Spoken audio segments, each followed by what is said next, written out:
दोस्तों tally prime का new release 7.1 बहुत ही जल्द हमारे और आपके बीच में आने वाला है और टैली 7.1 में मल्टीपल फीचर्स को ऐड किया गया है। तो हम लोग एक-एक करके सारे फीचर्स के बारे में जानेंगे।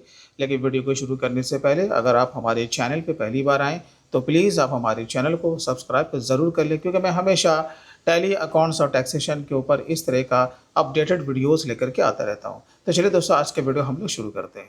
तो टैली के न्यू रिलीज 7.1 में जो सबसे बड़ा चेंजेस है वो है इनवॉइस फॉर्मेट को लेकर के। आपको पता है कि जब हम लोग टैली प्राइम से इनवॉइस को जनरेट करते हैं तो उसका फॉर्मेट कुछ इस तरह का हुआ करता था, लेकिन अब आप जैसे ही अपने सेल से वॉचर को सेव करेंगे तो अब आपको यहाँ पे न्यू ऑप्शन देखने को मिलेगा।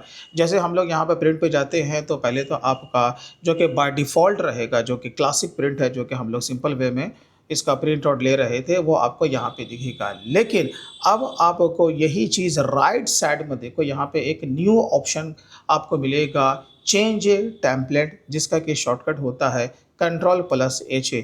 जैसे ही आप इसके ऊपर क्लिक करोगे तो मल्टीपल आपका जो कि टेम्पलेट है वो आपका ओपन हो जाएगा।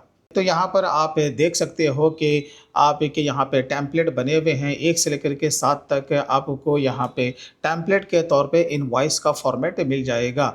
तो ये जो फॉर्मेट है ये केवल ऐसा नहीं है कि ये आपका फिक्स रहेगा, आप इसमें मनचाहा तरीके से आप कस्टमाइज़ भी कर सकते हैं।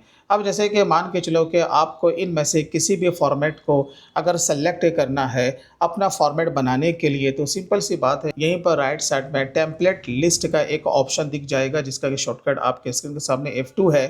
तो यहाँ पे आपको स्क्रीन पर दिख रहा होगा कि टेम्पलेट 1 से लेकर के 7 तक ये आपका यहाँ पे दिया हुआ है। इसमें से जिसे भी चाहो आप यहाँ पर से उसे सेलेक्ट कर सकते हो। सेलेक्ट करने के बाद जैसा कि मैंने कहा कि आप इसे अपना मनचाहा तरीके से कस्टमाइज़ भी कर पाओगे। कस्टमाइज़ करने के लिए आपको बैक चले आना है। तो कस्टमाइज़ करने के लिए यहाँ पे आपको पूरा ऑप्शन दिया गया है। इसमें से आप जा करके आप अपने इनवॉइस का ये जो फॉर्मेट है, जो कि टेम्पलेट के तौर पे मिला है, आप उसमें अपने हिसाब से उसका फ़ॉन्ट का कलर हो, चाहे वो आपका ये जो आपका बैकग्राउंड का कलर है या फिर कुछ भी है, अपना मनचाहा हिसाब से आप उसे कस्टमाइज़ भी कर सकते हैं।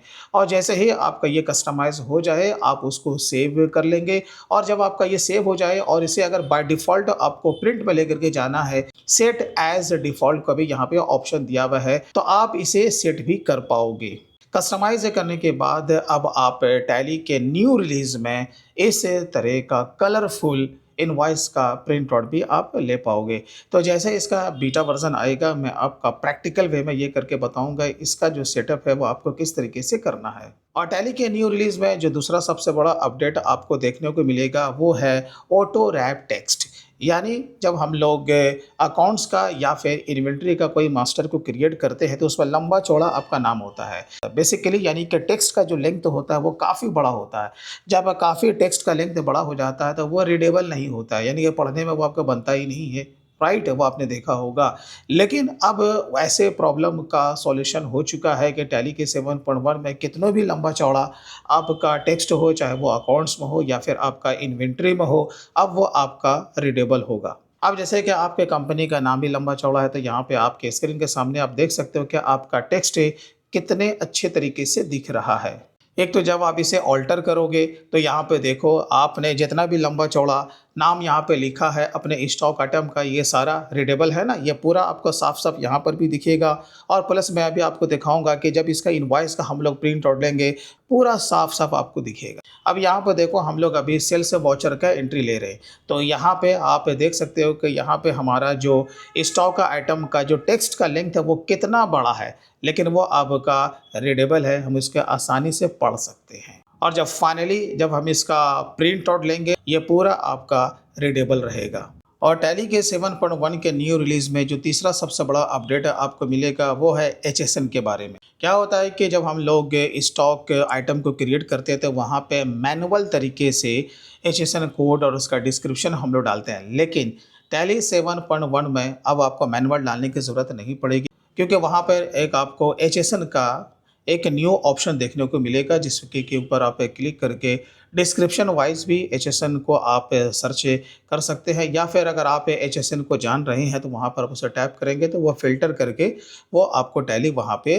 दे देगा। आप उसे सेलेक्ट करेंगे तो ऑटोमेटिक वहाँ पे क्या होगा कि आपका एचएसएन कोड भी आ जाएगा और एचएसएन कोड से संबंधित जो कि उसका डिस्क्रिप्शन है वो भी अब आपका आ जाएगा। यानी कि मैनुअल का काम आपका यहाँ पे समाप्त हो जाता है। और इसके साथ-साथ मान के चलें कि अगर आपने गलती से भी एचएसएन कोड को आपने गलत सेलेक्ट कर लिया।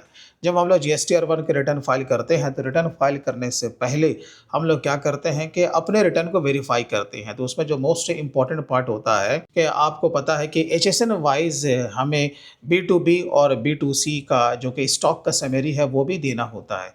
तो उससे पहले अब आपको टैली इतना आपको सपोर्ट करेगा कि अब हम लोग जीएसटीआर-1 के रिपोर्ट में जा करके जो भी आपका इनवैलिड एचएसएन है वो भी आपको सेपरेट बता देगा। तो आप उसे जाकर के रेक्टिफाई भी कर पाओगे। और फोर्थ, इस रिलीज़ में आपको अपडेट देखने को मिलेगा इनवॉइस मैनेजमेंट सिस्टम को लेकर के।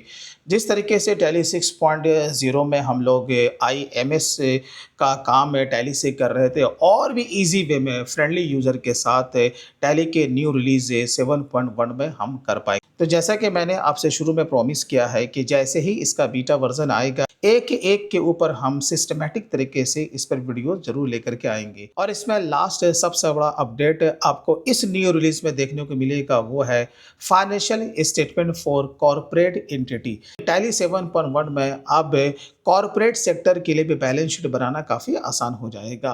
तो ये सारे चेंजेस अब आपको टैली 7.1 के रिलीज में मिलने वाला है। तो दोस्तों मैं उम्मीद करता हूँ कि आपको ये नया अपडेट सुन के अच्छा लगा होगा। वीडियो अच्छा लगा हो तो कम से कम इसे लाइक ज़रूर करें और ज़्यादा से ज़्यादा अपने दोस्तों में इस वीडियो को शेयर करना ना भूलें। तो चलिए दोस्तों, फिर मिलते हैं किसी दिन किसी और नए दूसरे टॉपिक के साथ। तब तक take care and bye bye.